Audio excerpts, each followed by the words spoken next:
Okay, we're going to record now. This is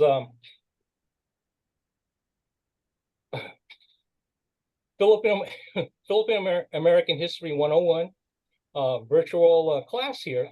My name is Alan Bergano, and just want to welcome all of you guys into this this session here.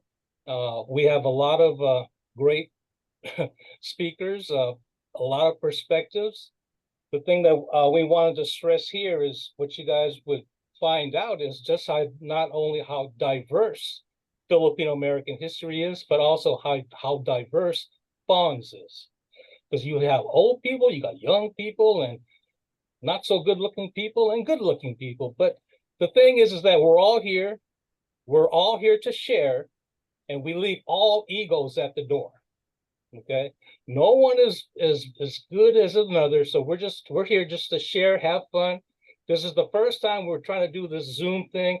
People don't know what Zoom is, and so we can have to coach people and stuff like that. So just be patient, and I'm glad you're here.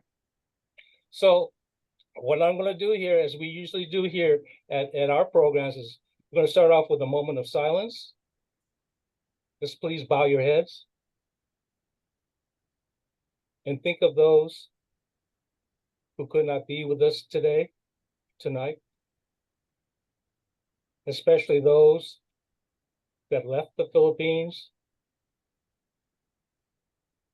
to put a roof over our heads, food in our stomachs, and to provide opportunities that were denied to them. So with that said, let's start the program. We start off with this little share. I'll share a screen here, and this is the order of the speakers you'll see tonight. And for all the speakers, you're not going to get introductions. So as soon as your name is clicked, you start. I would advise don't say anything about your bio because it should be already there. The registrants will be able to see it and read it, but try to get through your presentation in 5 minutes or less. Jeffrey Acosta is going to be our timekeeper. So Jeffrey, explain what you would do when it comes to time. Thank you, Alan. What I will do is you will start your presentation. I do have a stopwatch since we're not going to all be stopping and starting at the same time. At the 4-minute mark, I will tell you when you've done 4 minutes, I will say 1 minute. When you hear me say 1 minute, that means you have 1 minute left. Then I'll say 30 seconds. That means you have 30 seconds left. Okay. And if you go over, I will say your time is up. And that's it. Okay. Hold on. Let me stop share. I need to get back down to the screen here with the participants. Oh God. Participants. The speakers, I need to make you guys co-hosts if you already have your presentations ready. So what I need now is to somebody tell me what the list of names are so I can make them co-hosts. I know Kevin's one of the first speakers. Kevin, you are now co-host. Oops, did I make you co-host already, Kevin? Are you co-host? Can you see? Kevin? I don't think you made me co-host yet. Yeah, hold on.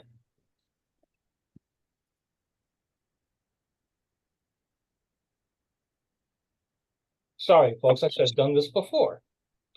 But we were giving lessons. Then Jeffrey, your co-host, right? Correct. And then who's number 3? Karen. Diane. I'm sorry. Okay. Diane. Then who's 4? Karen Johnstone. Karen.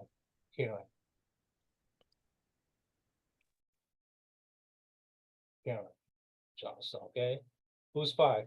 Art Villaruz. Okay. Art. Okay. He's already co-host. Lorena Silva. Okay. I do not have presentations or the names. Herb Jamero and Adi Carlos are not blue, Alan, unless there's an update. We'll leave it there. At least we've got the first batch that are co-hosts. Now, as co-hosts, you'll have access to the share screen and we could see whatever you want to say. And like I said, is Kevin, you're gonna lead off the whole thing. So if you guys don't know what to Just do, say you're there. hello? I'm here. Herb is here for his presentation. Okay, hi. Okay, let's start off with Kevin. You got the ball. You start out with me. Oh, Auntie Dorothy, I'm sorry. Okay, Auntie, go ahead, Auntie. My fault. That means you. Okay. Good afternoon. To celebrate Filipino American History Month, FANHS National launches its first Zoomed Filipino American History 101 class. Participants in this two-day event will share family and personal stories of coming to and living in America since the signing of the Treaty of Paris after the end of the Spanish-American War. And by virtue of that treaty, the Philippine Islands became the first American colony overseas, and Filipinos at that time were American nationals, which meant they could come to the United States without passports as long as their boat passage was paid, usually by them. Since we wanted to capture different experiences, both chronologically and nationally, each storyteller will be only 5 minutes. And I'm so sorry, I know that you could do a whole class by yourself. Tomorrow's program, I'll have both storytelling and 3 panels. And if there's time permitted, and I think, Alan, you said we could go over a little bit, we could have some question and answers for people who are a little bit curious about what was said. So we're hoping that this pilot program will give the viewers and listeners a broader understanding of the history of Filipinos in the United States since 1898. We invite the listeners to submit their own personal or family histories, which could be used in future Filipino American 101 classes, and which means you may be on Zoom. And FANHS would also like you to consider sending a what if alternative reality of Filipino American history. For example, if Aguinaldo actually beat the heck out of the Spaniards, what would the history really be? Think about it. I really want to hear what you think it could be. It'd be a lot of fun for those of you who teach Filipino American history to see the go to this alternative reality things. I've thought of a million things. For one thing, we wouldn't be here on the Zoom today if they had one, maybe. Okay, so welcome to this class.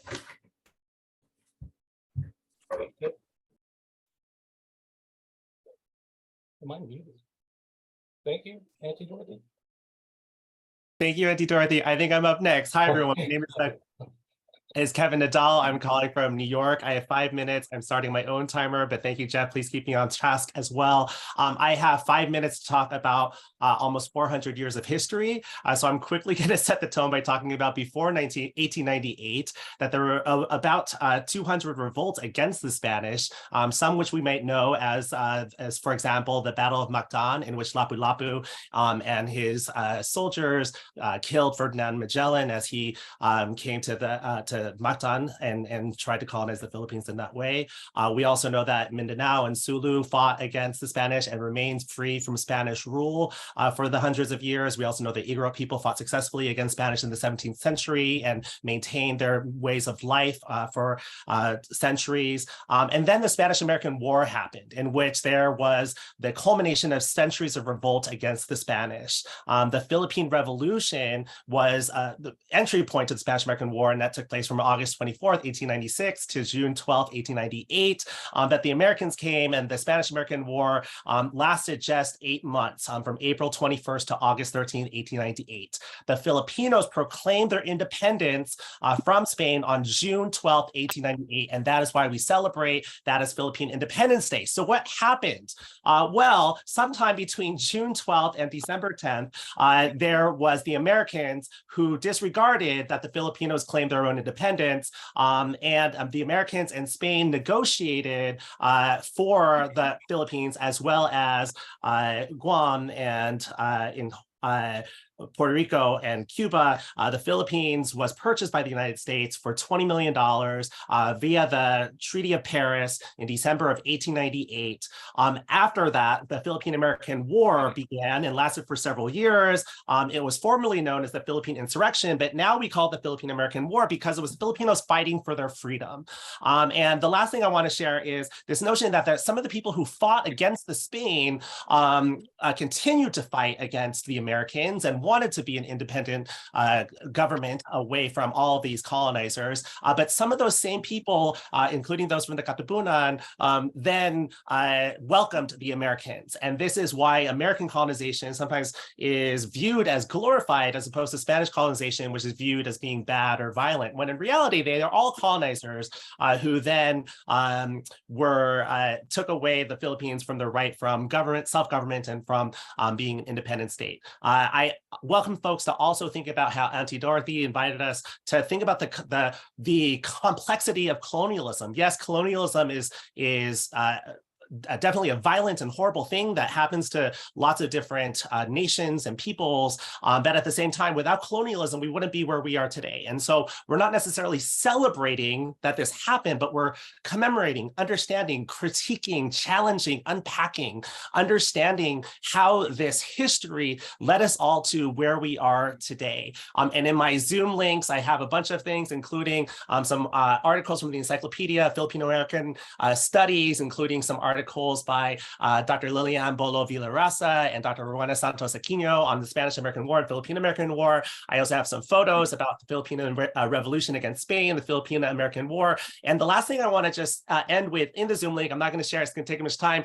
is the image from 1941 of the fighting Filipinos. And this is an image that was used during World War II as a way of demonstrating how Filipinos have the fighting resilient spirit to fight against Spain. Wow, I have a minute left. Okay, so I'll take the time.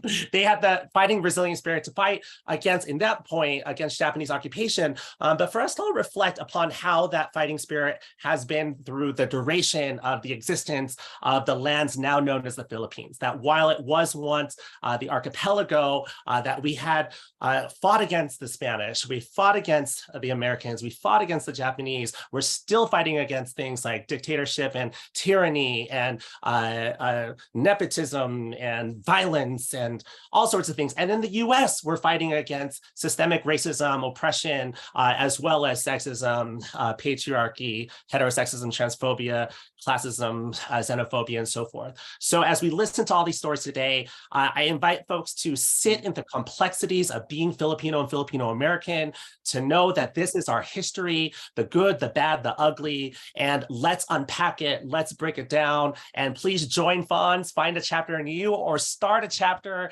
so that we can continue to promote and preserve Filipino American history. 5, 4, 3, 2, 1. Happy Filipino American History Month. Good job, Kevin. Wow. All right.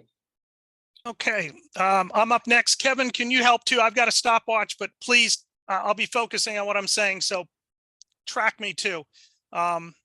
So mine is going to be a little different. It's going to build on what some of Kevin just gave you. Let me hit the screen share and the view.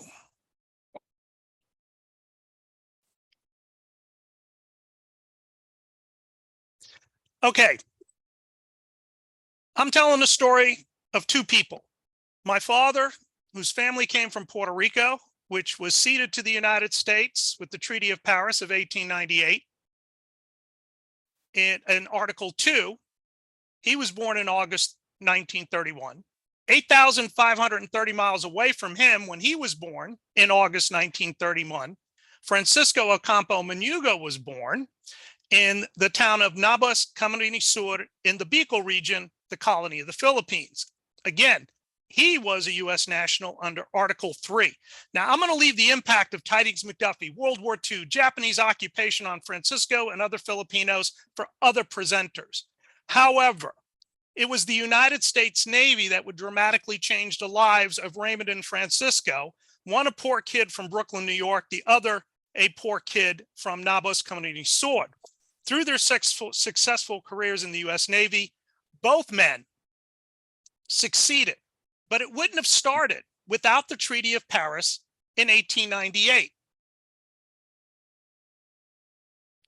Now, this is the New York Times headline announcing the Treaty of Paris 1898, when it was negotiated, and the Spaniards and the French finished negotiating on the 10th of December, 1898. The bottom line is this. What you have here is a real estate transaction, an aging, outgoing imperial power and a new global imperial power, the United States. Spain's the outgoing, US is the incoming. It's a real estate deal, as far as they're concerned. Now, this is a chronology of just about everything that Kevin just went over, but please pay attention to one thing, that the Spanish-American War, I will tell you this, William McKinley had no idea where the Philippines was pretty much when the war was declared, okay? He was focused on Cuba. Now, you have the Battle of Manila Bay. You got a he said story. Did American officials promise Philippine independence? The Americans say no, because McKinley was so shocked by what happened at the Battle of Manila Bay, he had no policy concerning the Philippines. He's not going to come up with a policy concerning the Philippines until October 1898, when he comes up with the idea of benevolent assimilation. However, Emilio Aguinaldo will send Don Felipe Alguncillo to negotiate. Alguncillo will meet with McKinley. McKinley will ignore him. And when he gets to Paris, the Spaniards, the Spanish and American diplomats don't want anything. They won't even talk to him.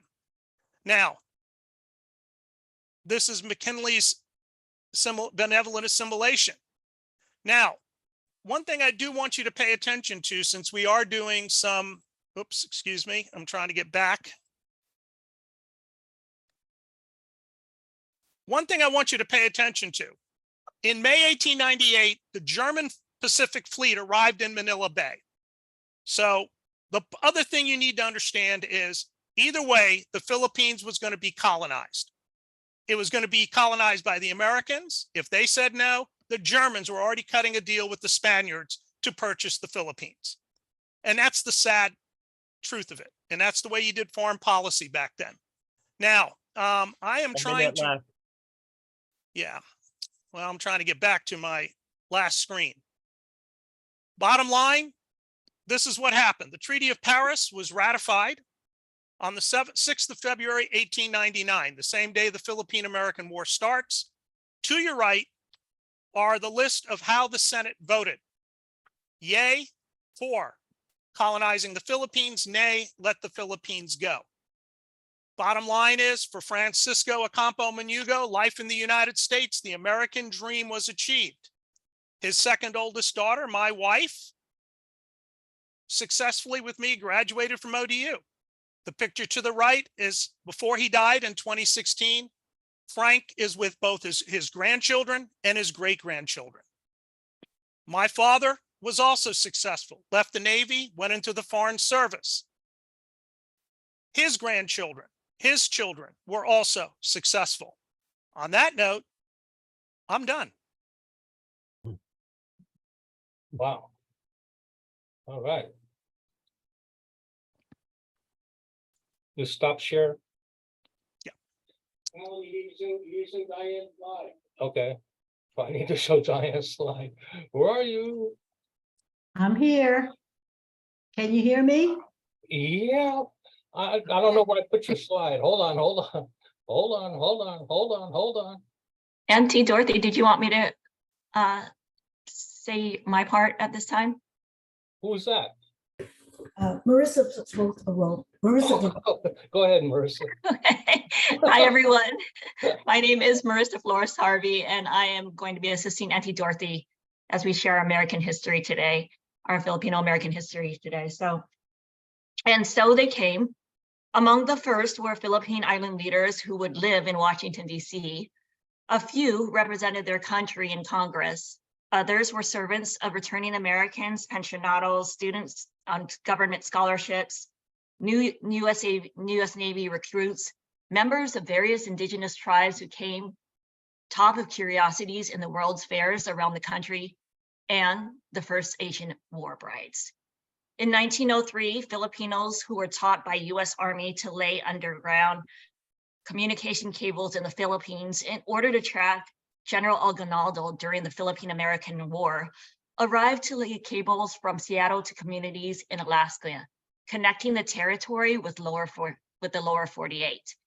In 1909, the first Filipinos were working in the sugar plantations and arrived in Hawaii. Inspired by the success of returning pensionados to the Philippines, many young Filipinos began to arrive as self-supporting students. Others came seeking jobs to support families back home. Young Pinoys also came seeking adventure, and there were stowaways. As a young child, the grandfather of Virginia, U.S. Representative Robert Scott, sneaked aboard a ship with returning Buffalo soldiers for whom he did errands. Representative Scott's great-grandfather, a Buffalo soldier officer, adopted and raised the child who later became a pharmacist. Another stowaway, Maria Orosa, paid for tuition at the University of Washington, working summers in the canneries. After receiving her bachelor's degree, Maria returned to the Philippines where she created banana ketchup and became a World War II heroine. At this time, our second group of storytellers who will share more on their Filipino American history.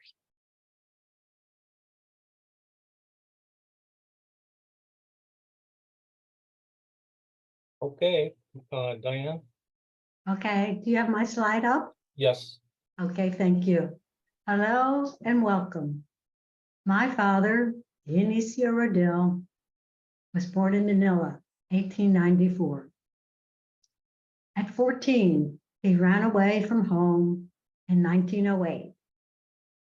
In 1910, he was a Sakata, 1915, an Alascaro, and served America in World War I, World War II, and the Korean War. 100 voyages. But today, I share his beginning before the Treaty of Paris. We seldom or never hear of the Filipino families who lived through the May 1 battle for Manila Bay. This excerpt is from chapter 1 in my book, highlighting details of the war and the Rodil family in Manila. My father, Dionisio, was 4 years old. In 1898, Spain still ruled the Philippines. February 15, halfway around the globe in Havana, the USS Maine exploded, killing more than half the crew. Despite little evidence, Spain was blamed. Americans screamed war. In Binondo, my grandparents read the morning papers with concern. February 26, Theodore Roosevelt cabled the commander of the Asiatic Squadron in Japan, George Dewey. He ordered Dewey to move his squadron to Hong Kong and prepare for war. Dewey spent March and April readying his ships, coal and ammunition. April 8, my father, Dionisio, turned 4, surely oblivious to these events. Despite the rumors of war, his nana wanted him to be happy. She likely made suman for him and his 2-year-old brother, Pedro. 2 weeks later, April 22, Spain declared war on the US.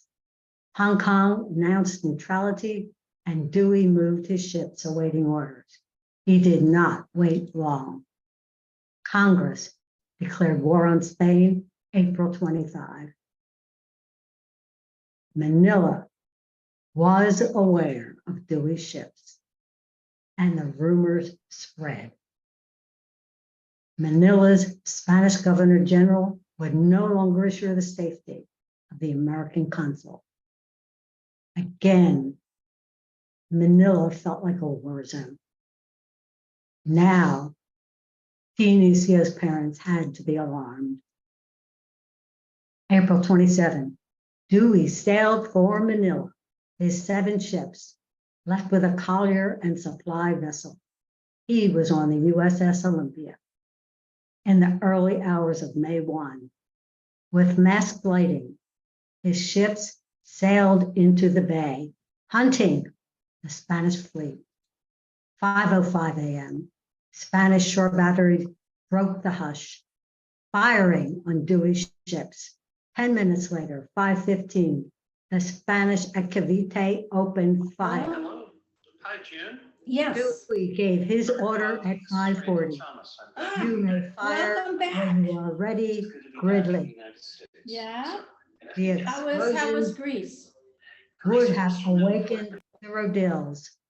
Their home was so close to the bay, they would have smelled the gunpowder. They would have heard calaces clattering in the streets. My father and his baby brother must have been screaming, despite their parents' comfort. The battle raged on. The Rodilles knew not when it would end. Finally, at noon, the explosions stopped. Thank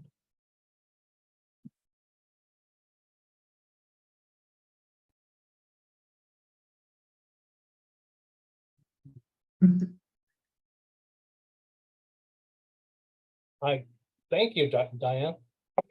Yeah. Yeah. Next up, you got the ball. Karen? Unmute. I am. There you go. Thank you, How you Auntie doing, Karen? Long Dorothy. time no see. How are you? Yeah, I am recovering from COVID, but otherwise I'm all right. So excuse me, not quite as prepared as I envisioned. Anyhow, but I'm just going to speak a little bit about my grandfather, Luis Reyes Acusar, who was born in San Antonio, Longos Laguna in 1899. And in 1918, he joined the US Navy. He told me at one point, he was given the choice of US Navy or US Army, but he was not given a choice to do anything else. He wanted to be an engineer. But he joined the US Navy in 1918 and served in World War I and World War II. He served much of his career on the USS Indianapolis, and he was at the end of his career, he was Admiral Steward, and he was steward for General John, not General, Admiral John Shafroth, who was a very distinguished admiral who participated in the surrender ceremony aboard the battleship Missouri in Tokyo Bay on September 2nd, 1945. And so my grandfather had a close relationship with Admiral Shafroth. Years ago, my mother and I were going through Grandpa's house, and we found this collection of old letters. And one of them was a letter that Grandpa wrote to my grandmother describing the day that he was granted, naturalization. And so that is what I would like to share. I'm going to try to do a share screen. I don't know if it'll work. We shall see. Anyway, there's Grandpa. And I think I can share the first page of the letter where it says, today, Honey Bunch and Pat. This letter is dated December 1st, 1945. And he was in Miami Beach at the time. That is where he was stationed. My mom went to high school for 1 year in Miami Beach. And he starts out with, "Today is my happiest day of my life because the Admiral and his wife came, and the first thing he asked me is if my family is home already." And I told him, "No, sir." Then Mrs. Shafroth told the Admiral to get action first thing in the morning. He told me why. Pardon me, I had a little trouble reading my grandfather's writing. To write and told him while he was at Washington. I told him I did not like to do that. For I like to see him personally first. He said when he arrived in San Francisco, he inquired about me, and the commandant then found out I didn't go down with the Indianapolis. He told me he saw Captain, pardon me, I can't read the name of the captain, but I'll continue. In the letter, he goes on to explain how Admiral Shafroth and his wife facilitated my grandfather becoming a U.S. citizen directly. You know, he said July 5th in the Commander Sea Frontier in, okay, pardon me. He says, "My papers from Los Angeles came yesterday and they called me to the 1 minute, Karen. courthouse." Pardon me? 1 minute. Okay. Anyway, I'll just speed up. It was a very unusual way for my grandfather to gain U.S. citizenship after serving over 30 years, to have his admiral facilitate this, you know, expedite his receiving citizenship. I know so many others who served in the U.S. Navy did not have that sort of special handling, but this was just such an unusual story and documented in my grandfather's letter, which I do still have. I just need to have a better PDF of it, but I appreciate being able to share my grandfather's story.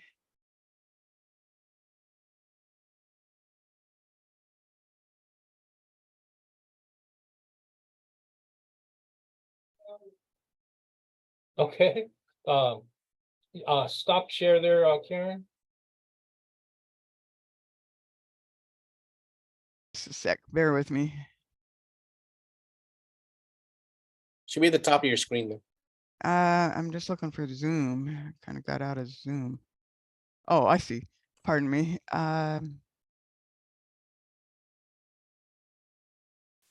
Where's the stop share?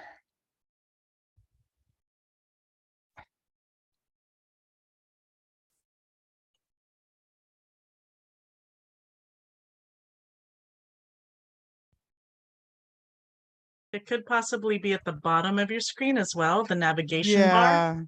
Yeah, I'm not finding it, so I'm going to come out and come back in.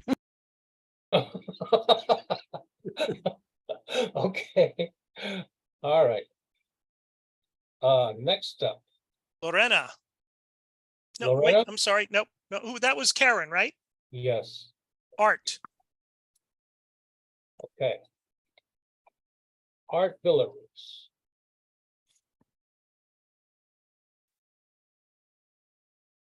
How's everybody doing? Okay, this is Art Villarus's bio. You have that at your disposal, and he requested me to just bypass it unless you guys could read this thing real quick. But we'll start off with some pictures. Okay, Art, take it away. What do we have here? To share my story, this is a story of my mom and dad. My dad was a pensionado, and my mom came to America to look for her father, who was an American officer. For many years, there was a picture of this man in a military uniform. And as a young boy, I always was intrigued by it. And whenever I asked my mom about who he was, my mom would say, "Well, he's your grandfather." And she never shared much about him. When I did my research, and I wanted to present that when we went to the Philippines in 1998, after the the national conference in Oregon. I did the presentation there, and I shared the information that I had found about my mother. Mainly it was through letters that were written long ago. But anyway, my grandfather, when he was in the Philippines, first started off by going into the military when he was a young man. The family had come from Germany and settled in Rome, New York. When the battleship Maine was sunk, like a lot of young men, he joined the service. He was sent to Cuba, and because he worked for the Rome Sentinel paper, he used to send articles back about the Cuban War and the Spanish-American War in Cuba. And while he was there, he met a young lieutenant by the name of John Pershing. At the time, John Pershing was in charge of the Buffalo Soldiers. And anyway,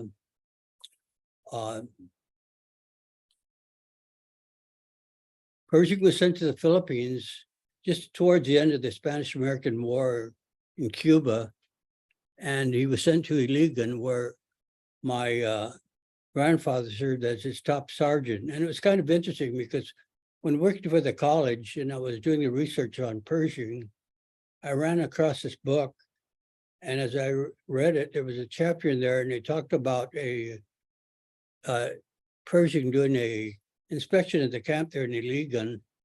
And he asked his top sergeant, who was my grandfather's name was Bill Hefner, to do the inspection with him. Well, anyway, throughout his military career,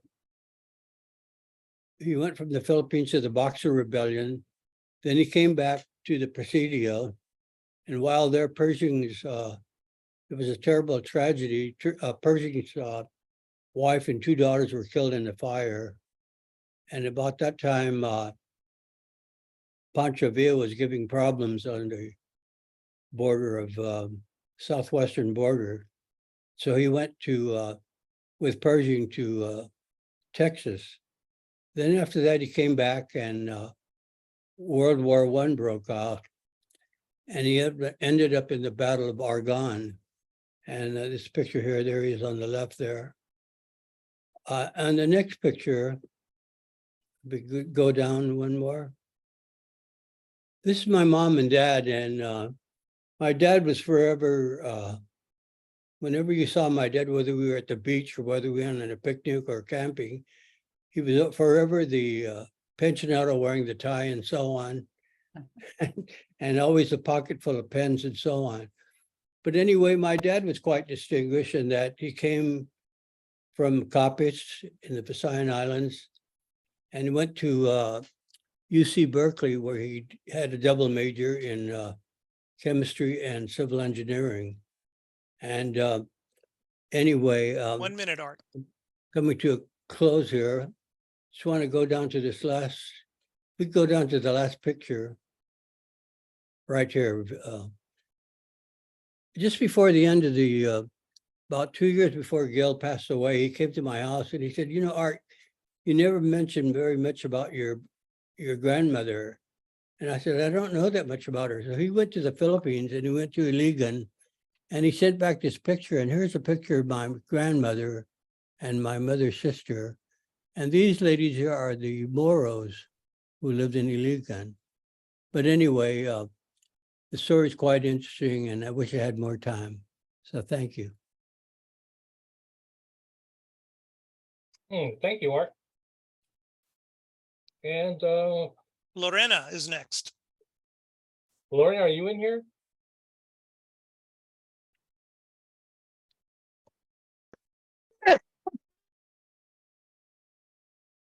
Hello, Lorena? Okay, then Herb, you're up.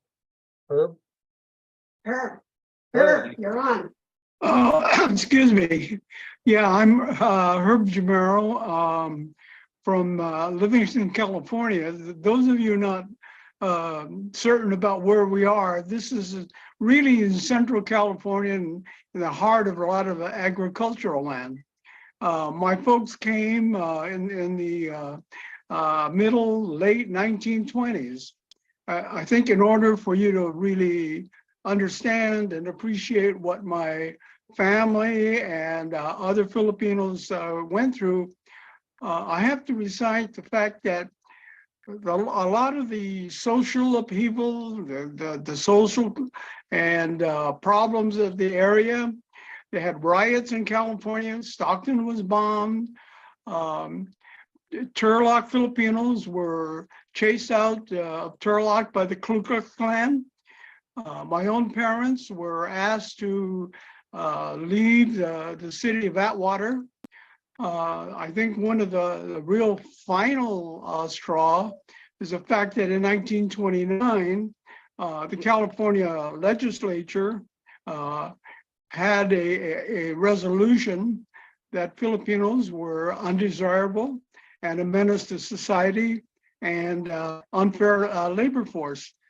The significance of this, the fact that the assemblyman who introduced this resolution was from our hometown of Livingston.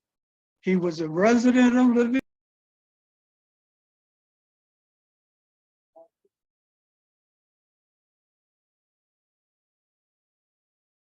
Okay. I think we lost him.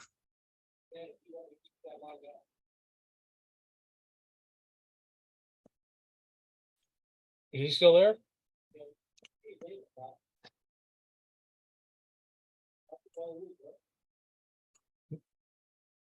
Alan, I do not see him. He disappeared. Okay.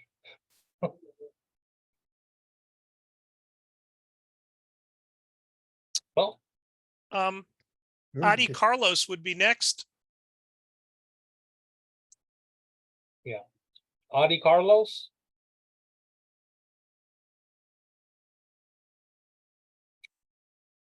And then we have Patricia Brown. Patricia Brown from Hawaii, isn't she? Where is she? I guess Patricia, she's in Hawaii. And Probably on Hawaiian time. and Professor Joan Main Cordova is next. Okay, Joni.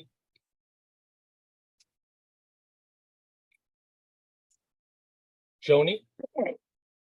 Before I start my timer, I want everybody to unmute. It is Sunday morning here, and we're going to act like we're in the kind of church where every time you hear something that you can relate to, you say, or you can cheer, you can wave, do shout outs, because I want to engage everyone. Okay. So I have a timer, because there'll be things that y'all can relate to. And some not hear others. So I'm my timer. Let's see. 5 minutes. We practiced this, and it was okay. I was told 3 waves and all the lodges. Okay, 3 waves and all the lodges. I am starting now. So my personal family history weaves through overlapping waves of Filipino American history as my teenage father immigrated with relatives from Aklan. Let's underscore Aklan.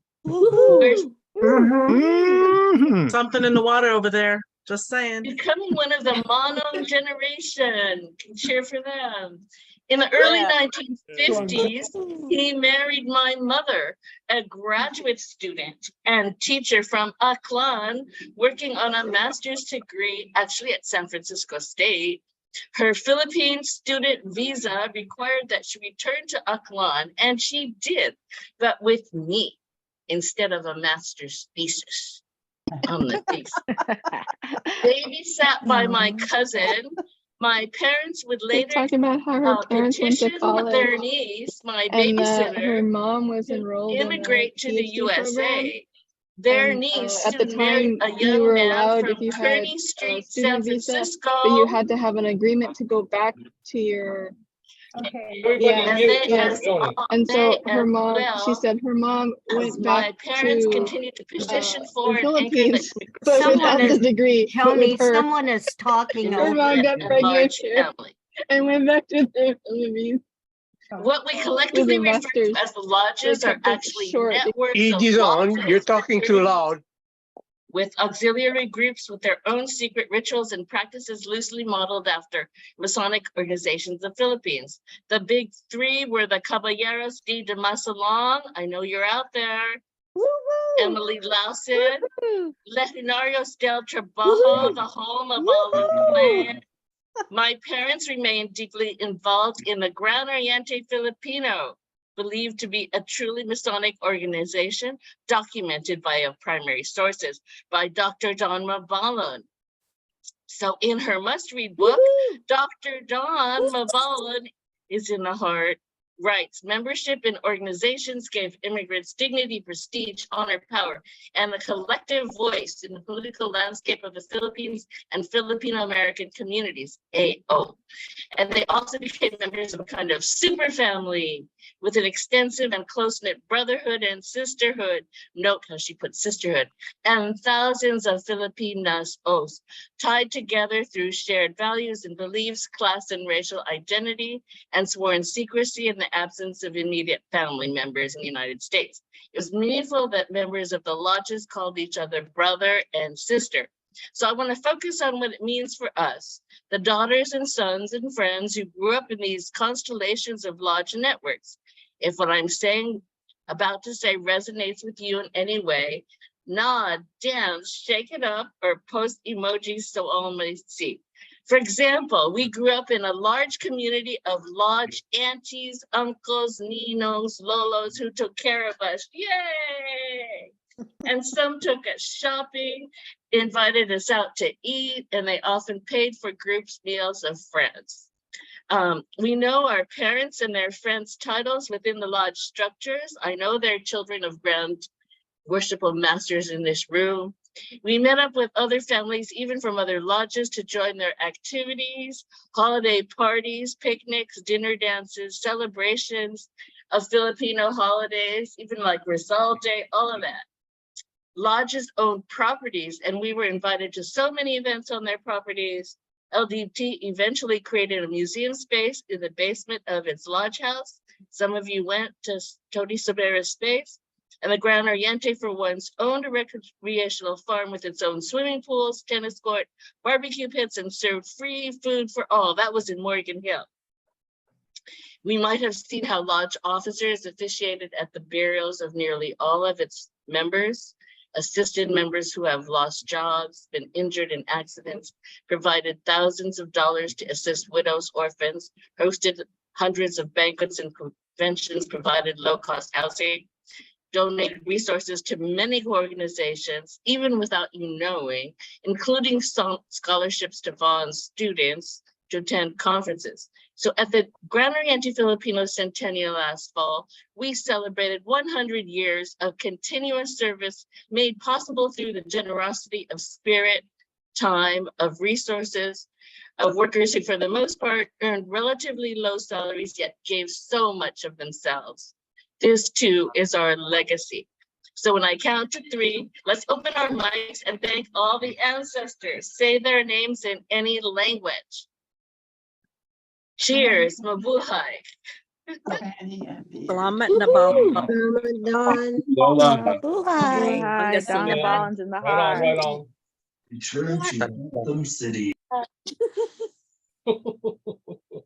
Okay, thank you, Joni. Thank you. Okay, then Vicky, you've got screen. You're a co-host, so you could do your share screen and do your presentation here. Vicky, there you go. Here we go. Oh, did I? Oh, go ahead. Can you guys see her or?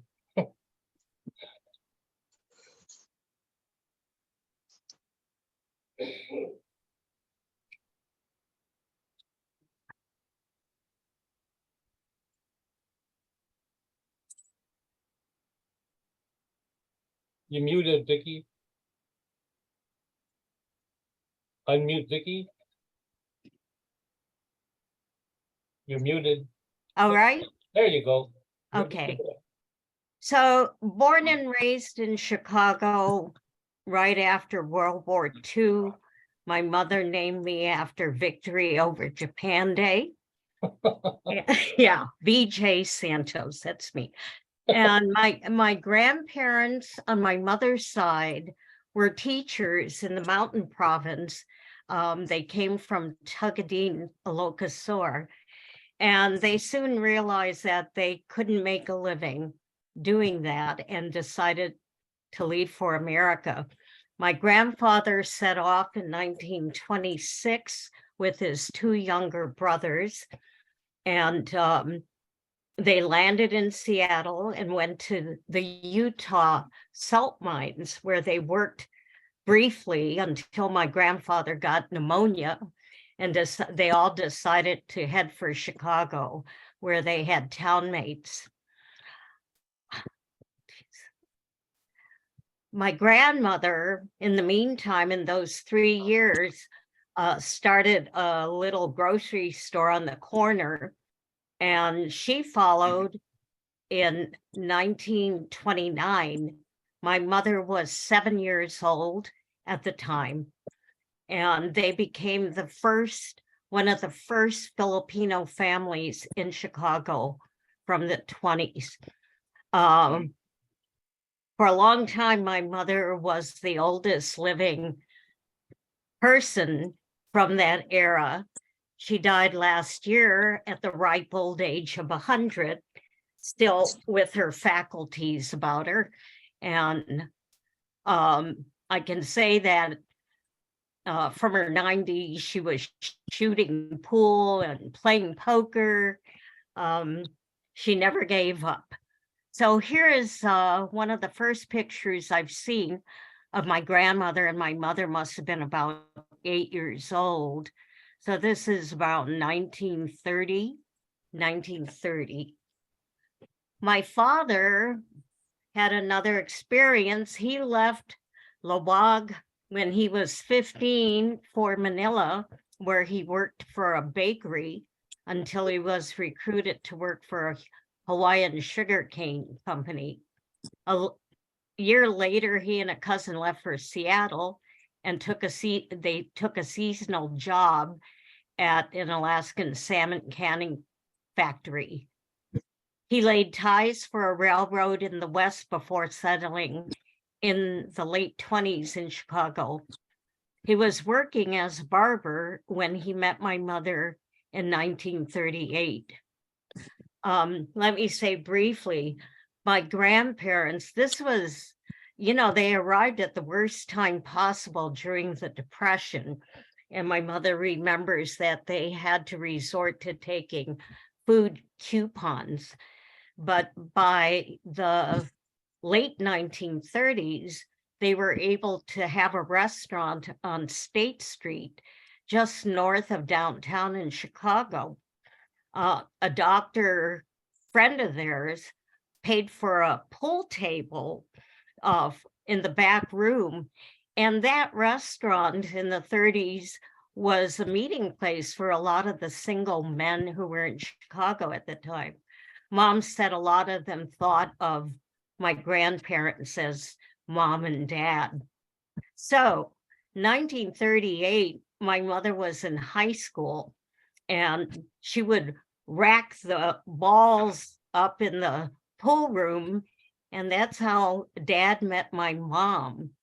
They had a 20-year difference between them, and in 1939, they eloped at the Holy Name Cathedral in Chicago. And my grandparents, of course, didn't approve.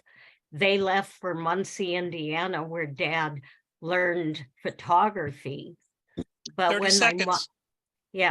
when my mom returned, had a baby, they returned. This is my grandfather and my grandmother, one of the first pictures of me at 2 years old. So that's 1947. This is my mom and her mother. I just want to say, you know, at the time that they arrived, there were no Filipino women of marriageable age. So my mother had a lot of attention.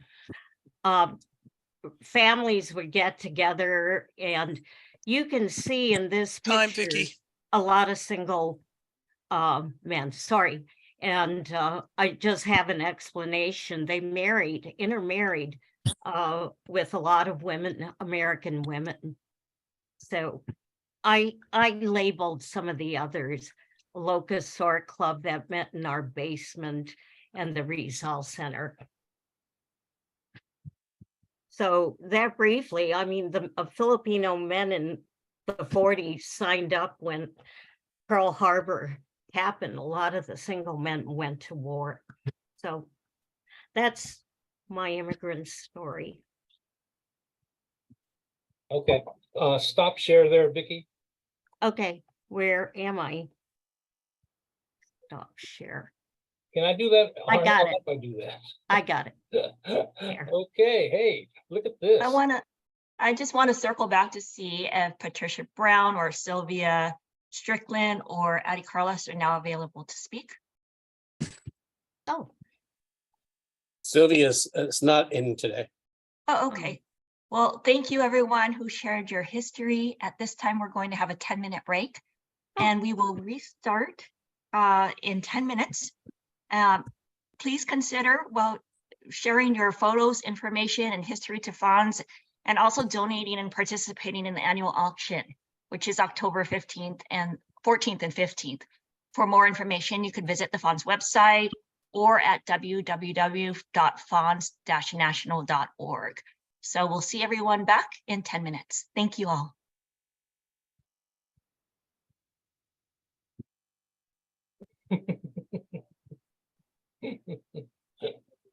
Oh boy.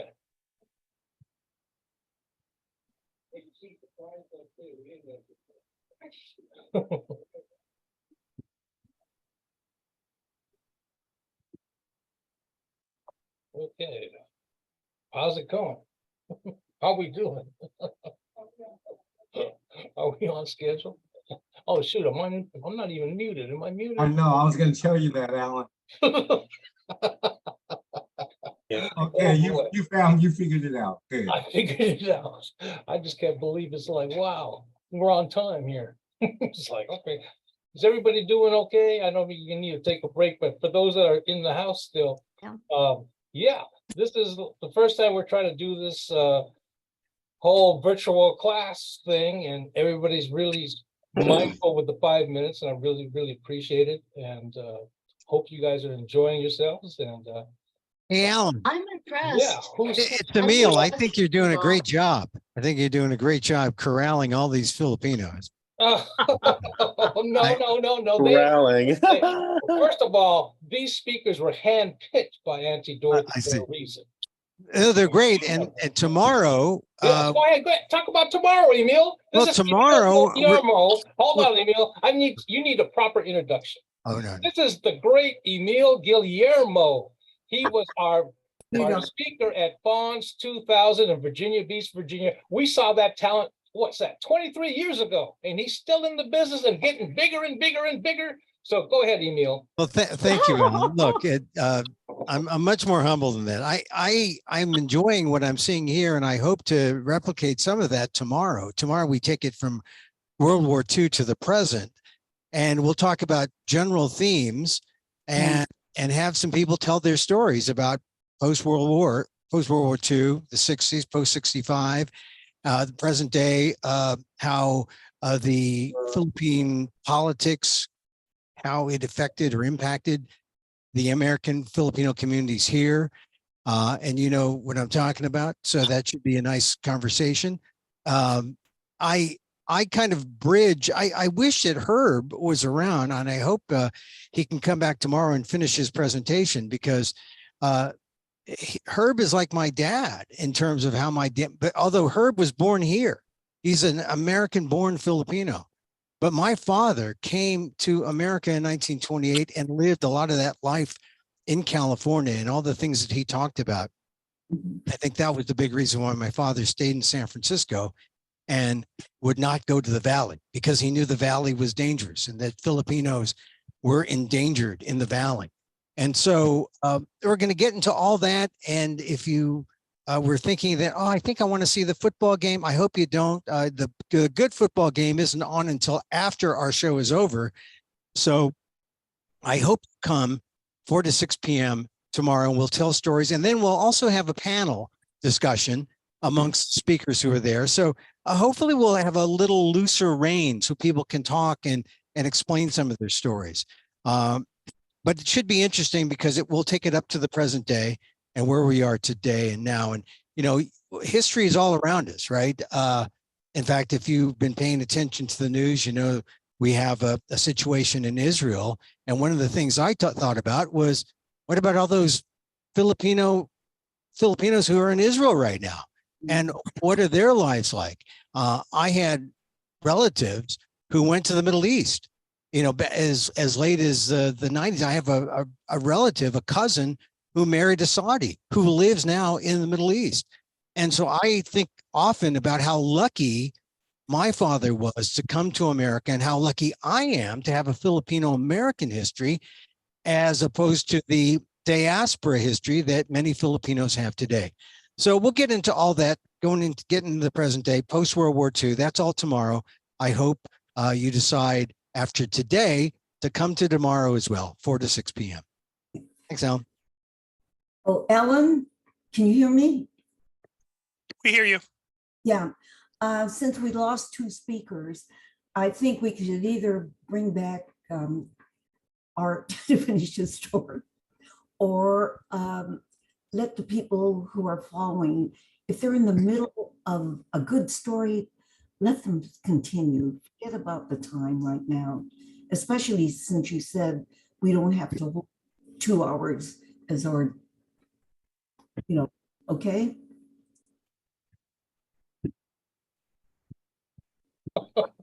Maybe someone there has a good story. I'll just leave it up to everybody. You know, it's like I said, this, Yeah. whatever you say, Auntie. I'll tell you what, Auntie, if you want to cut somebody off, you'll be the cutoff person. You tell them to shut No, up. that's it. I mean, it's just that some stories are really good. I mean, I've Yeah, known. very good, very good. First of all, I'm third. I know you're here. I know I want to make you co-host. I can't see you here. How do I find you? And I'm right here. Okay, okay. There. You see me? Hold on. Oh, they're not. Hold on. Am I next? Hold on, no, I'm just no. Okay, Oh, did I okay. make you co-host? Right? Should be. Hold on. Rich is first. I think Rich is Oh yeah, first. yeah. Okay, I'm just looking down the line. Okay, Anthony Ogilvy, I made you co-host. Who else is going to be speaking next? Right. It's Alan, Rich and then also, third, Rich, I think it's Rich. Rich? Durant, Alan, Hello, who's Uncle Ron, and Uncle Anthony. partner? Hey, hey, Alan, this is Tony. I sent you the PowerPoint presentation. Can Yeah, you be the host? you're good to go. You're good to go. Okay, cool. Hey, thank you. Okay. Yeah. All right. And I never met you, Marissa. I was going, who is this talking? He told me to. Are you? I'm Roy Flores' daughter. I don't Oh know. my God, you're grown. Oh my goodness. Hi, Uncle. Uncle. Hello. How are you? You know, she's a professional with a mic. Okay. Now, Welcome back, everyone. Well, hold on. I need to find out in the second half who else needs to be co-host. Okay, I got the list for you, Alan. You ready? No. Okay. Rich. Rich, I made you co-host already, Rich, didn't I? I don't know. I could do the share screen right now if you want, but okay, hold on. Yeah, Are you we're first? testing it out. He's yes. first, Alan, right Oh, after the break.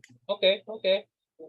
All right, go ahead. I guess you're first, so go ahead, Rich. Oh, do I need to hit share screen, or can you hear me? Can I just proceed? Hit your share screen. You're ready to go whenever you're ready. Okay. During the 1930s and 1940s, many Filipinos were migrant workers, farmers in the spring, Alaska salmon cannery workers in the summer, then harvesters of crops in the late summer and fall. Please welcome our next round of storytellers, including Rich Gertiza and Third Anderson. Can I begin? Yes. You got it. Okay. Good afternoon, everyone. Kumusta? My name is Richard Gertiza. I'm the regional director of the Cannery Workers Union for 28 years. First of all, I would like to pay homage to the original Alaskero Manongs, who we followed beginning in 1930s to 40s up until they went for decades. And without them, I wouldn't be able to tell this story. So I'm set for time, and I guess that I got my marching orders just to explain to you what it's like to work in Alaska canneries. And I know many of you had worked there or been associated with someone who has worked in the canneries, but the real fact is that these were horrendous jobs.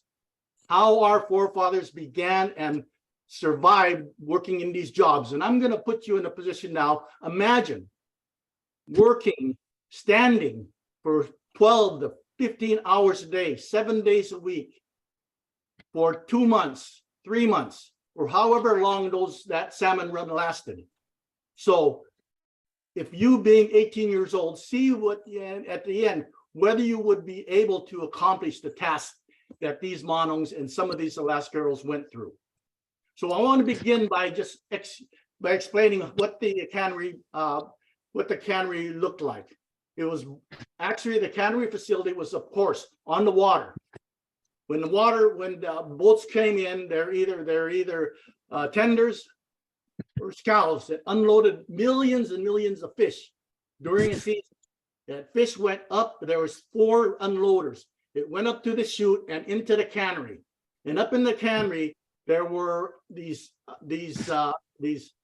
tubs that were filled with millions of these fish. This happened early in the morning before the cruise even started. These tanks were filled, and after those tanks were filled, when the fish house opened, that's what we called the facility, a fish house, that they're done released through this hatch onto a butcher line.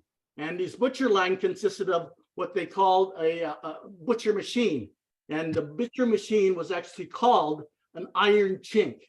And that machine, actually people would stand there and put the fish on the machine to make sure it was gilled and gutted properly.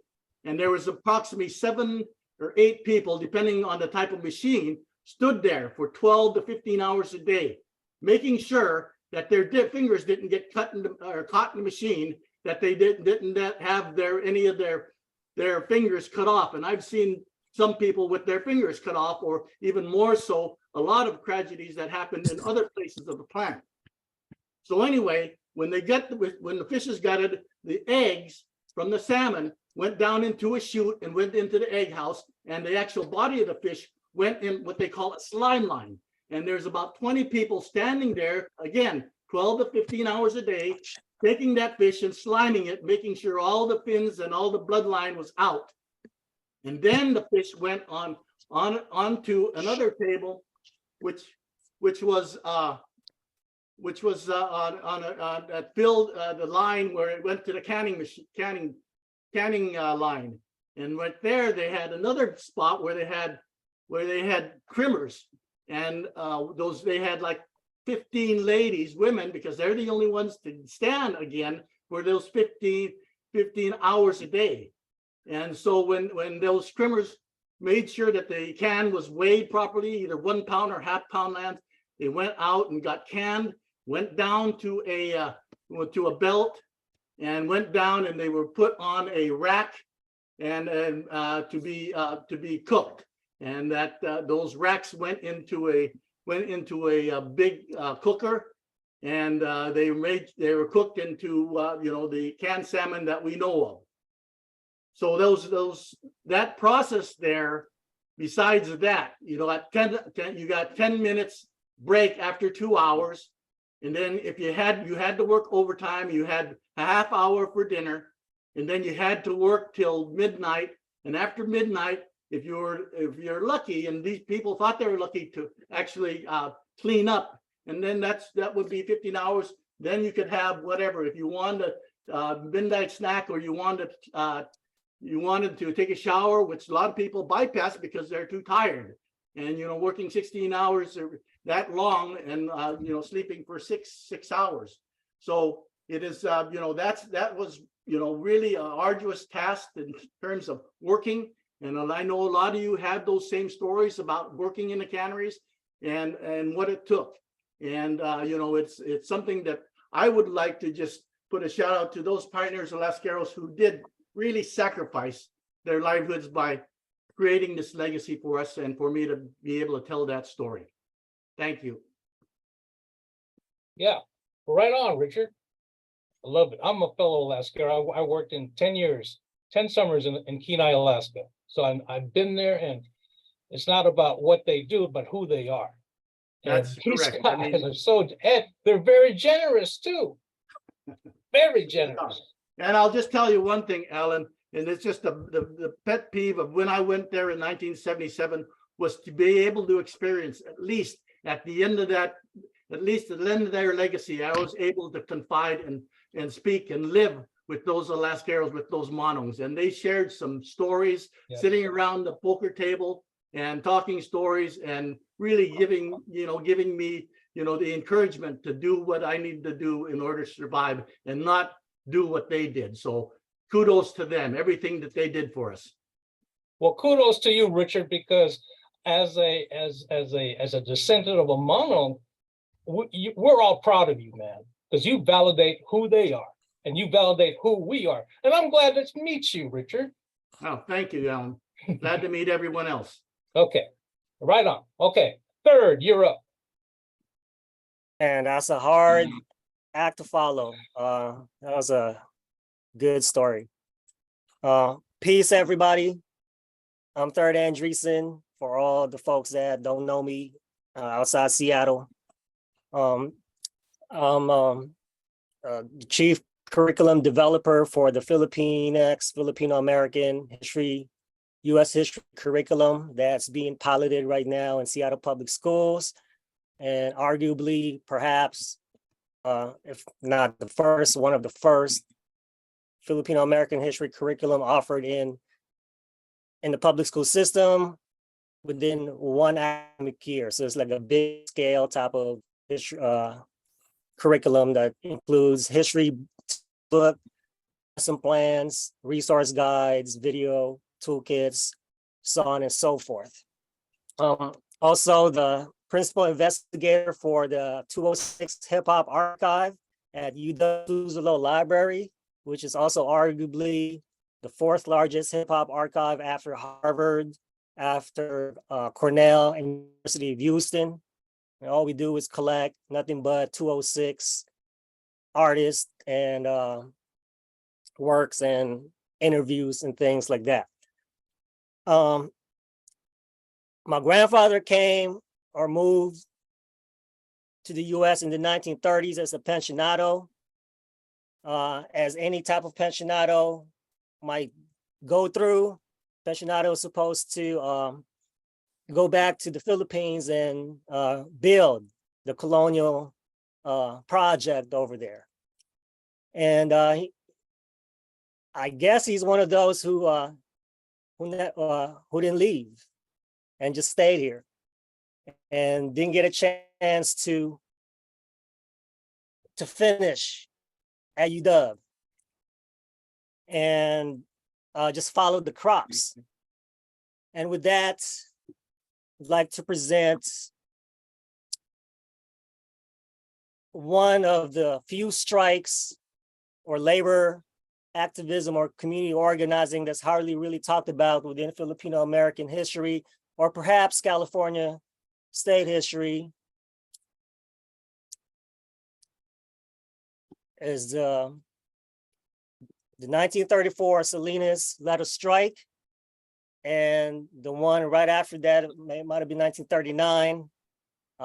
Fact check me, please. asparagus strike.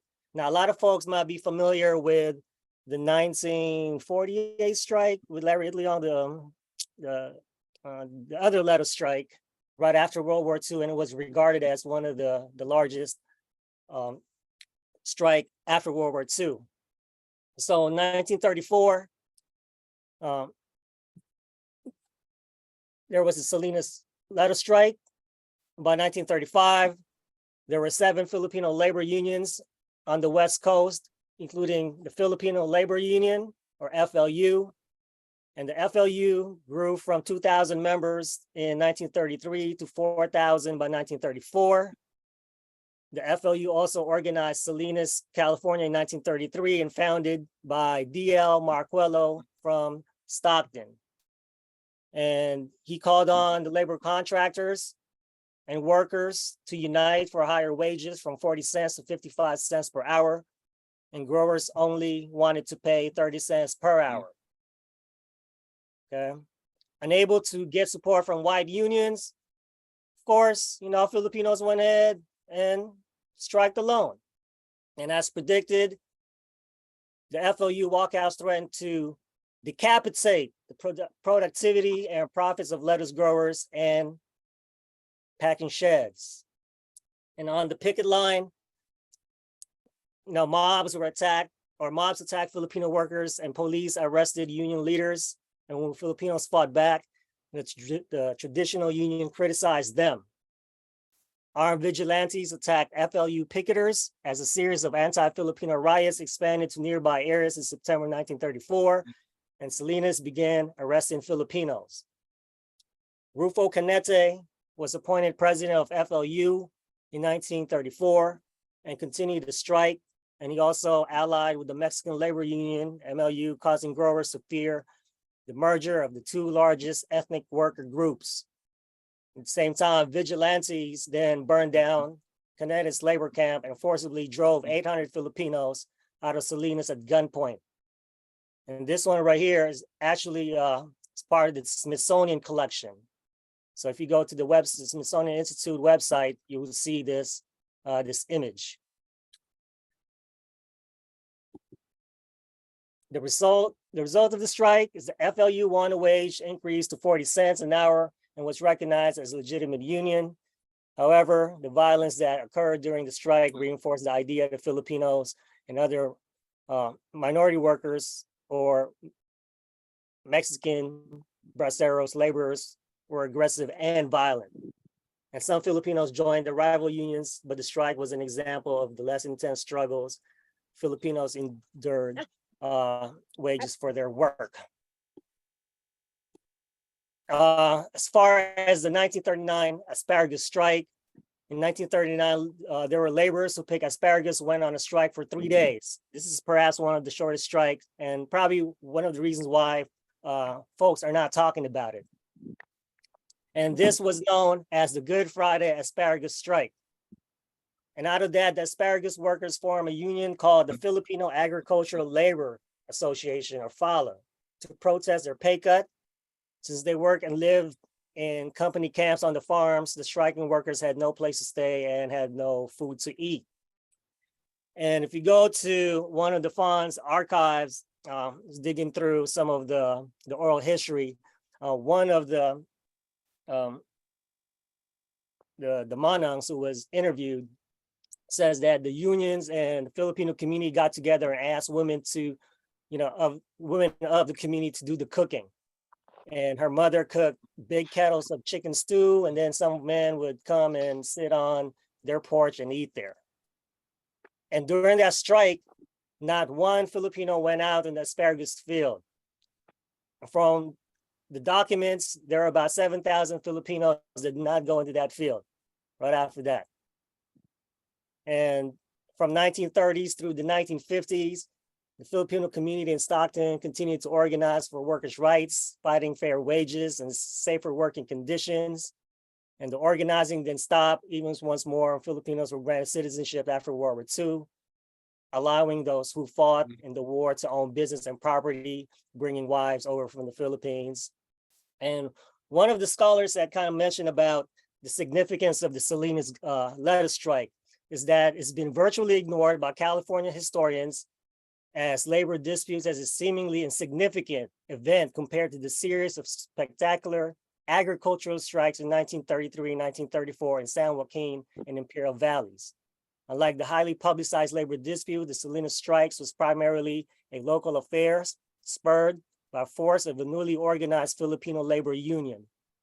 The strike was broken due to vigilante mobs, pressure from the merchants, and a double standard of law enforcement designed to stop Filipino labor unity. While the Salinas strike was only one of the more 20 Filipino labor disputes between the 30s and 36, it was the seminal turning point in the evolution of Filipino labor unions. And out of that was the preceding organizing that came after the Salinas. How much time I got? Jeffrey? 30 seconds? Auntie Dorothy said, stop keeping clock. Who am I to argue? Okay. Hi, it's Mary Jane Galviso. Could I say a couple of things? Sure. Okay, because I personally met folks that were in the asparagus strike. It Leong was second line leadership. He was not in the forefront of that. And the reason why we need to acknowledge that is because one thing that distinguished Filipinos in labor organizing is that we always work in a collective. We had unlike other populations, we really had a unified collective labor leadership. And so with the asparagus strike, that was Chris Monsalves and Ernie Manguang. I think that's how you pronounce it. And I mean, they paid a high price. During the McCarthy era, they were imprisoned by the US government and threatened with deportation. And, there was a defense committee and they were able to get them out of prison. Monsalves continued to union organize. Ernie did not, unfortunately. Mary Jane, this is Jeff. I got a favor to ask. We got a lot of other presenters to get to tonight. Could you continue this discussion with Tree in the chat? No, it's difficult for me to do chat stuff. Yeah. Okay. Yeah. But that correction needs to be made because then you put into context where Leon comes in. He didn't come in the 40s. The asparagus strike was the first agricultural strike after World War II. And that was very, very significant because it tells you that Filipinos had a vanguard role in the union movement in this country. Yeah, that's what I said. They were the first. They were the first to strike following the ban on strikes during World War II. Okay. All right, so I got about 2 more slides.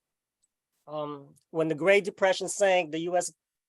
economy, when the Great Depression hit, sank the U.S. economy into chaos. Filipinos had already walked into the existing bigotry and discrimination laws against the Chinese and the Japanese and some Korean and some South Asians. They and other migrants became easy scapegoats for economic problems and were subject to discrimination and worse, white supremacist attacks. However, this did not stop Filipinos from organizing, even if it meant facing harassment, violence, and imprisonment, regardless of the volatile economic and racial climate the pioneer Filipino migrants never wanted, settled for a second-class citizenship. And throughout the 30s to 50s,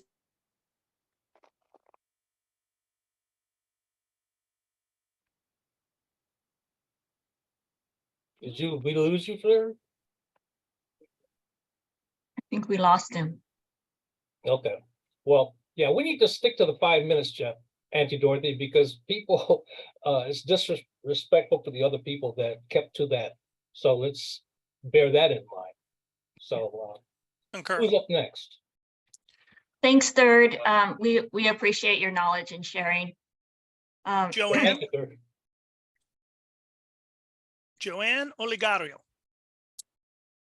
So before that, I wanted to talk about Filipinos who worked for railroad companies as porters or crews for maintaining railroad tracks. Some were houseboys or chauffeurs for wealthy families.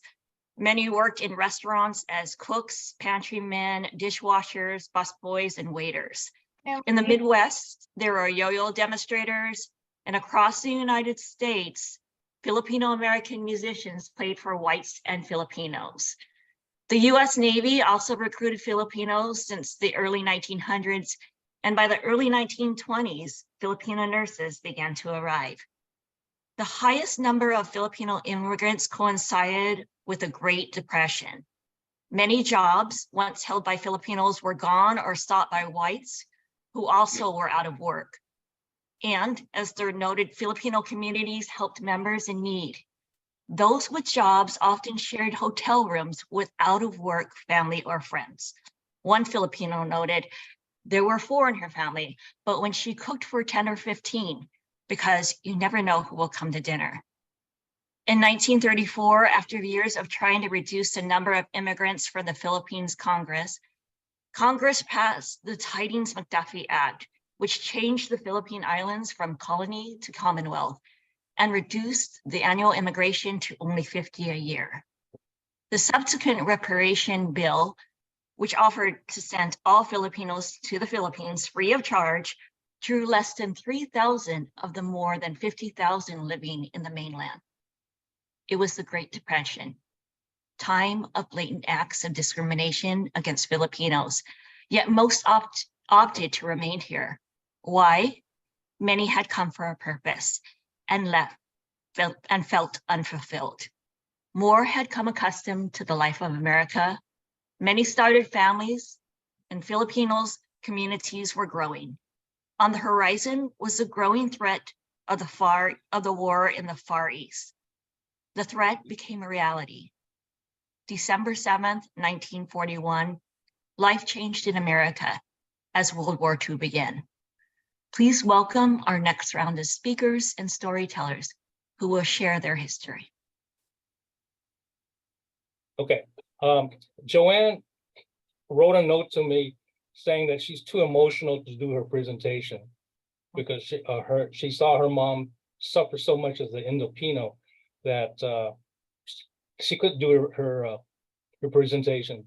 So I told her if she feels up to it, we could do it another day, but her story does need to be told, and I passed that on to her. So yeah. So I guess I'm next. You're next. Do I get to finish since I got interrupted, or what? What are we doing? Go ahead. Go ahead, Third, and then I'll go after you. Third. All right, let me go back. So I can't even see you share screen, or yeah, I can't even see the share screen. So basically, what I'm going to allude to is kind of tie it in the cannery workers with Lilo and Ward's Cove, because that was I was assigned to do. So kind of just tie it in with that. In the 1970s, workers of color in Seattle formed the only workers-led law office called Labor Employment and Law Office, or LELO, using the 1964 Civil Rights Law. LELO, led by Filipino and Native Alaskan, Indigenous Alaskans, and women workers, filed 3 companion lawsuits claiming discrimination in employment, mess halls, and bunkhouses. And 2 of the cases were won by the workers, resulting in the 2 largest monetary judgments won by migrant workers during that time. Ward's Cove versus Antonio went all the way up to the Supreme Court and went through the court system for almost 30 years. So there's also an event at Lilo on October 26th from 10:30 to 12 noon and it's also sponsored by FANHS. So you want to know more about Lilo and Wharf's Code?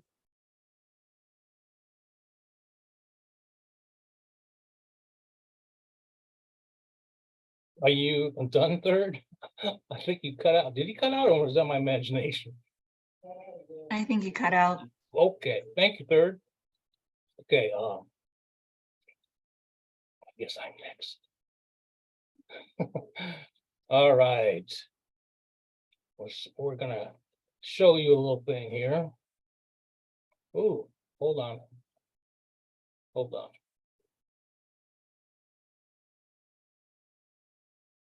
Sorry, where'd I go?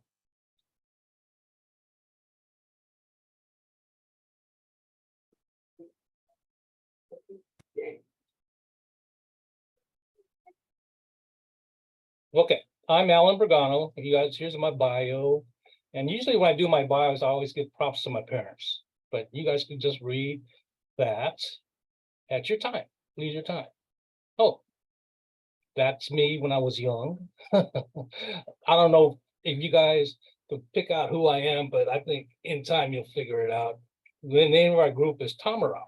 And Tamarau, if you guys don't know, is a white water buffalo indigenous to the Philippines. And what makes them so unique is that its spirit cannot be broken. And so that's kind of like why we call ourselves that. And I'd like to wish you, may the spirit of the Tamarau be always with you. Now, here's my presentation down here.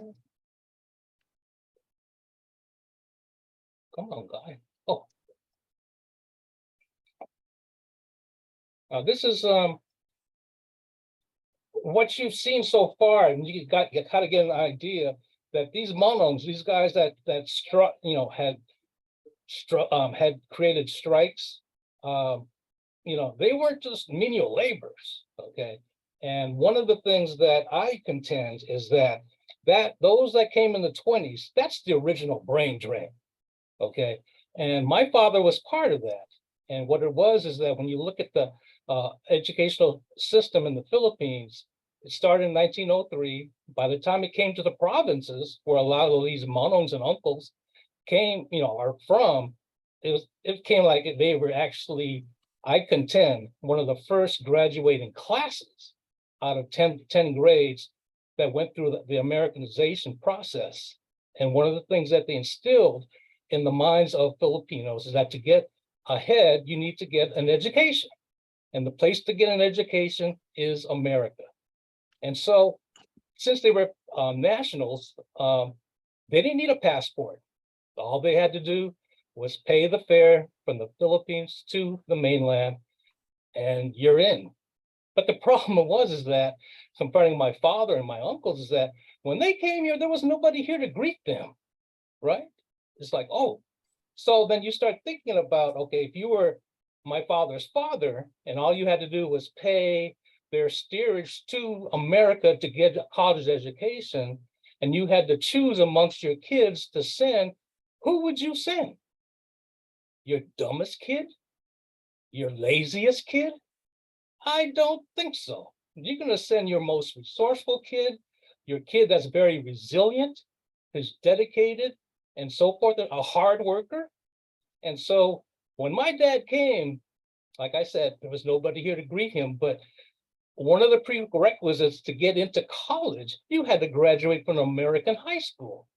So look at this, 1928.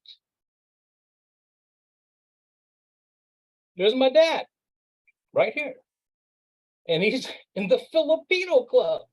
But look how he's dressed as a high school student. He was a houseboy at that time. But the point is that even back then, when you see Filipinos organize into their little clubs, even though it's in high school, this is 1928.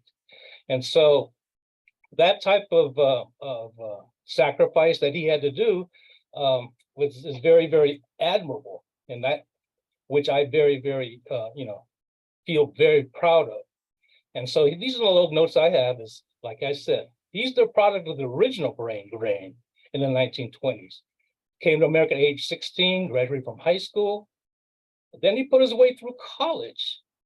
after the Great Depression as a houseboy. He washed dishes. He was the cleanup guy for, the fraternities.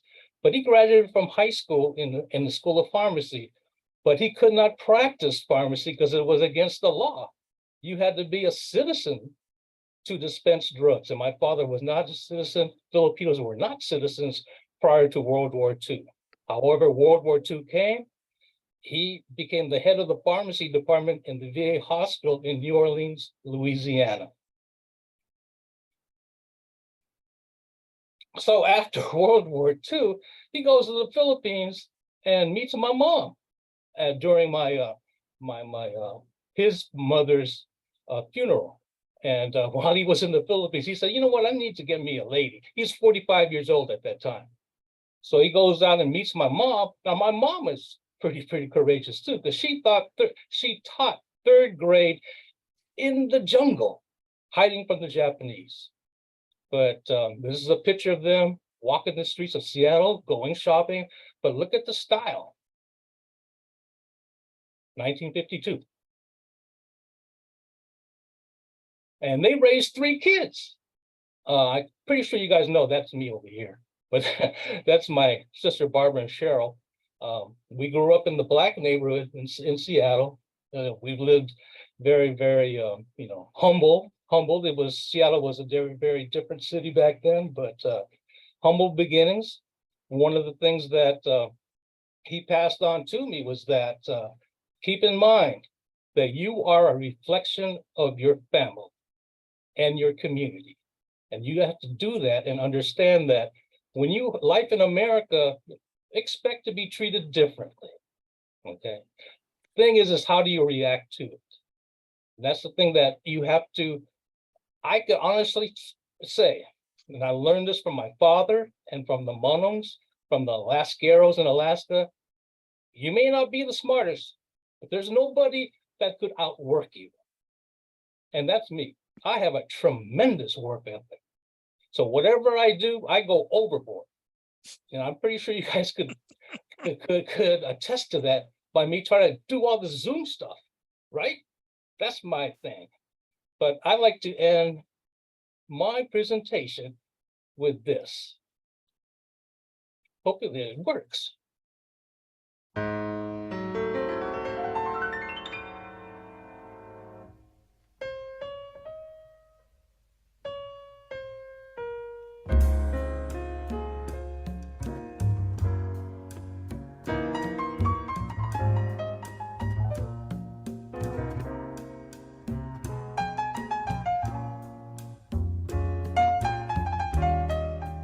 Go full page on that, Alan.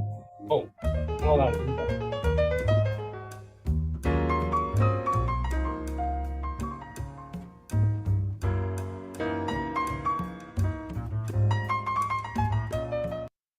But that's okay. You guys have access to that. That's basically my presentation.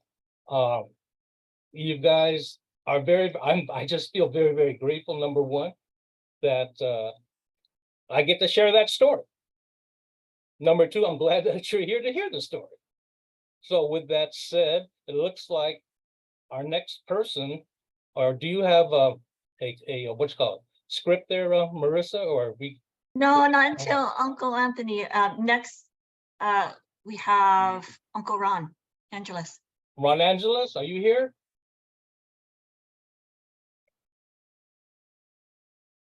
Okay. Okay. Uncle Anthony, you're up next.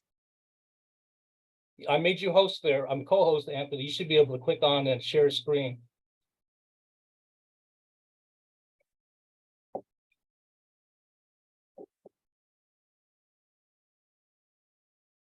Oh, Anthony? Uncle, Uncle Ellen, do you want to stop sharing?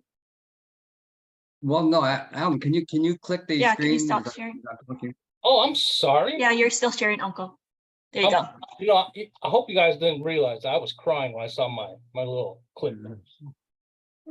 Okay, Alan, yeah, can you, I don't know how to share screen, so can you go ahead and share the Okay. the PowerPoint I sent you? Okay. The what? The PowerPoint. You don't have it. If not, I'll just go in and start talking. Okay, hold on. Yeah.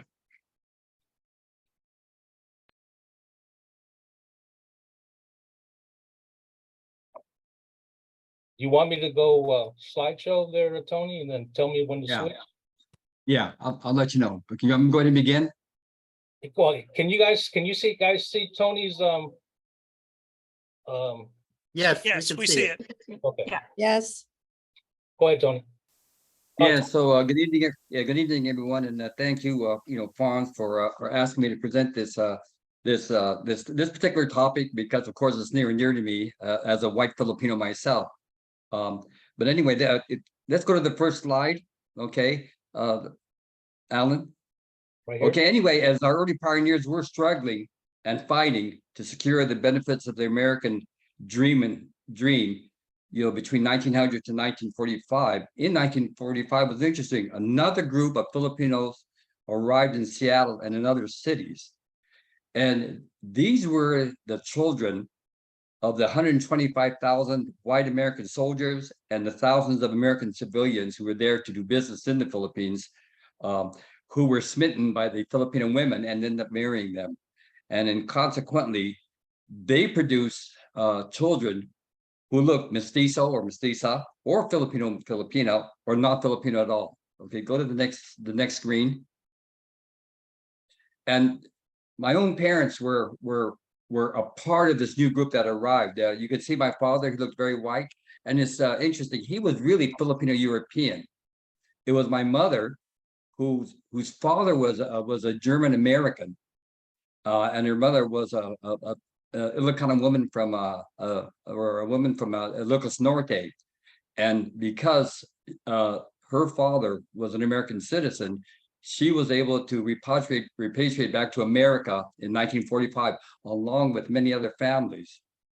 And anyway, and so just even the children from a white-looking father and a Filipino-looking woman. Go to the next slide. Alan, yeah, so thank you. We, the 6 surviving children, because my mother originally had 6 children, but some of them died during the war, and then a few died here. But you can see from the picture of the 6 surviving Ogilvies, we all have mixed looks. And in fact, our oldest brother, who's a second from the left, he looks very Chinese today. And when he and I go shopping or going to Chinese shops, they start speaking to him in Chinese. And then I asked them, well, what do you think I am? And their first response was, well, you're just another white guy. I said, no, we're brothers and we're both Filipinos. But this is something that was a legacy, again, of the thousands of the white American soldiers and the white American businessmen that were in the Philippines prior to 1945. And they were there as a result of the Spanish acquisition, of the American acquisition of the Philippines. And again, the full range of look, my sister, again, on the left, she had blonde hair and blue eyes. And then my other sister looked Spanish. So really a mixed look. But the thing about it was that there were a lot of Filipino children from the Philippines who actually looked very white. So, but in 1945, next slide, Alan. In 1945, scores of these mixed blood Filipino families came to Seattle, and they had un-Filipino last names like the Lampis, the Edwards, the Ogilvies, of course, the Bradleys, the Kings, the Smiths, Duces, Hans. I mean, about 30 to 50 families in the first wave of those who came to Seattle in 1945 were again the products of these white fathers and these Filipino mothers. And again, those in the families, again, like I said, they looked white, they looked Filipino, they looked mestizo, mestiza. But in any event, this was the new group of Filipinos that came to the United States in 1945. And then their children, they also married, and Filipinos are known to what's called marry out. They marry others from other ethnic groups. And again, many of the Filipino men and Filipino women, or their children who eventually became adults, they married other whites. And so we have a lot of, at least in Seattle, a lot of Filipino Americans who look more white than Filipino. And I did several research projects on how the Filipino leaders look at these white Filipinos, and I also did research on how white Filipinos felt about themselves. And I can say that there were interesting results. And I call this the lingering legacy because the questions that were posed to them and the questions they were wondering about themselves was this: how, for them, how can I identify as a Filipino when my skin is not brown? Because they want to identify as Filipinos, but when they go among their Filipino friends or they go into Filipino groups, they feel they're not readily accepted. And that's the question that's asked: will those who are Filipino accept me when I don't look or act like them? And then lastly, how do I make myself comfortable? Because they do feel uncomfortable when they were with the Philippine-born Filipino American peer group members. When they themselves don't speak Tagalog, Ilocano, or other Filipino dialect, they act differently. They prefer different things, and these are the questions that were not only asked when I did this research about 10, 15, 20 years ago. These are the same questions that our young Filipino Americans who look white are asking today. And so, again, these questions are not yet answered, but this again is the lingering legacy of the Philippine American War of 1898. And here we are 100 and maybe 30 years later, close to that. And it's again, I think these are there's a group that we have to be concerned about. We have to look at what's happening to them and try to find ways to make every Filipino American, no matter what their hue of brown is, or their hue of black, or hue of white, or whatever, can find a place in our Filipino American community. Thank you. Thank you, Uncle Anthony. I really appreciate that story. My own sister married at Edwards. So, and one thing I need to put in. Yeah. Tony Ogilvie, if you guys didn't know, was the chair of the Far West Convention in Seattle. And that was the start of the Filipino American movement. So that's Tony Ogilvie. And one of the things that you have to understand about this whole show, this is the best, resource of primary resource presenters. Look that up, Marissa. Yeah. I appreciate it.